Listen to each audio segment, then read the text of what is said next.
Nigeria is about to have the most important elections in our history. The results will affect not only our country, but the entire region of West Africa and in turn the rest of the world. Because you know that our resources are fueling a lot of people. But I just found out something crazy about the origins of Nigeria that shocked the hell out of me. Nigeria was never meant to be a country. It was something else entirely. In this video, I'm going to tell you exactly what I discovered. Oh, and I want to acknowledge Burna Boy for bringing my attention to this in his song Another Story on his album African Giants. Thank you for inspiring this video. And all of you, let Burna Boy know he got to me, and now I'm sharing this information with you. The creation of Nigeria was never about democracy, never about Christianity. It was all about money, business, and profit. None of it for us.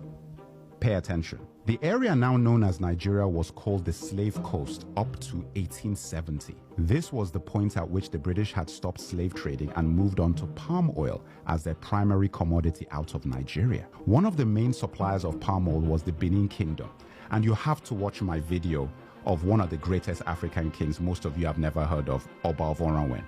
This is an important story for me personally because I am from that region, so they are my people. And his fight with the empire over palm oil is one of the greatest stories of African colonial history. Anyway, everyone wanted palm oil, and especially the British. A man called George Goldie set up the United African Company in 1879, which was then changed to the National African Company. He structured the palm oil business in the Niger Delta region, and by 1884 he had a monopoly that the British could exploit. So in 1886, Goldie violated the agreement he had made with the chiefs and moved his operations into River Niger and Benue. The company was also renamed at this point to Royal Niger Company. Goldie tricked the chiefs into signing unfair trade deals, giving Goldie exclusive rights to export palm oil instead of what the chiefs thought would be free trade.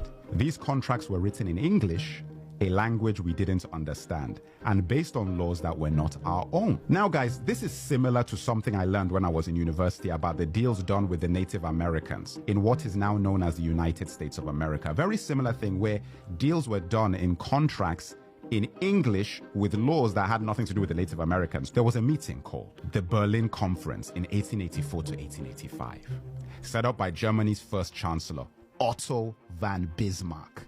This was where the colonial powers discussed how to carve up Africa and structure trade across the pieces of our continent that they would take. We were not a part of this conversation.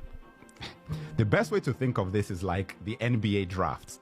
Guys were out there making bids between lunch breaks and spa sessions. At this conference, the kingdom of Opobo was given to Britain. When King Jaja of Opobo tried to export his own palm oil, he was accused of obstructing commerce and then exiled. How crazy is that? And on his way home in 1891, he was poisoned with a cup of tea. Guys, I couldn't make this stuff up. The Jaja of Opobo story made other chiefs in the region very wary of their deals with the British Empire. King Koko of Nembe Brass was one of those chiefs. He tried to take down the Royal Niger Company and attacked the company headquarters in Akassa, Bayelsa on January 29, 1895. King Koko captured 60 white men and lost 40 of his own soldiers. He used the 60 hostages to demand he be allowed free trade, the agreement he believed he had signed with the British Company in the first place. They refused, and he killed 40 of his hostages. The British Royal Navy retaliated by leveling the city of Brass completely on February 20th, 1895. King Koko went into exile,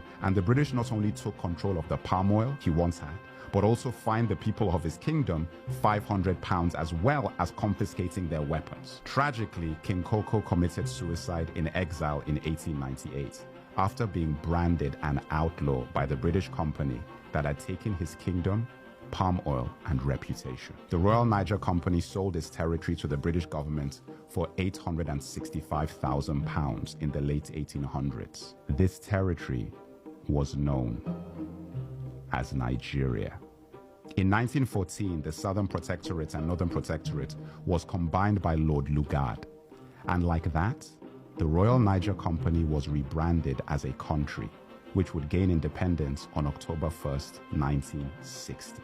Lugard is a place in Nigeria today, like there's a street called Lugard in Ikoyi, The Royal Niger Company changed its name to the Niger Company Limited, and it was then acquired by Unilever. Unilever still operates in Nigeria to this day. And that, my brothers and sisters, is how Nigeria came to be. We have a long way to go to fix the country. And it starts with the February elections. But we won't ever have a hope in a solution to our problems if we don't know how they started. Remember, it's not about asking anyone else to fix this. This is about knowing your history.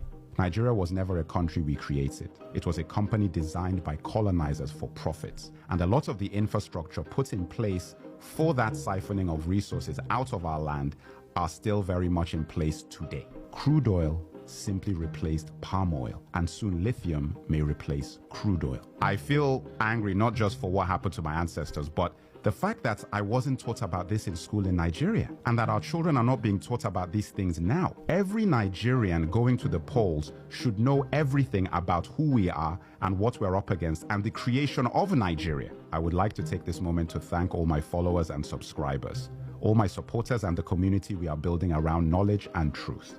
You are all appreciated, and I take none of you for granted. If you found this video informative, like, share, and subscribe, and make sure to follow my YouTube channel, link in the bio.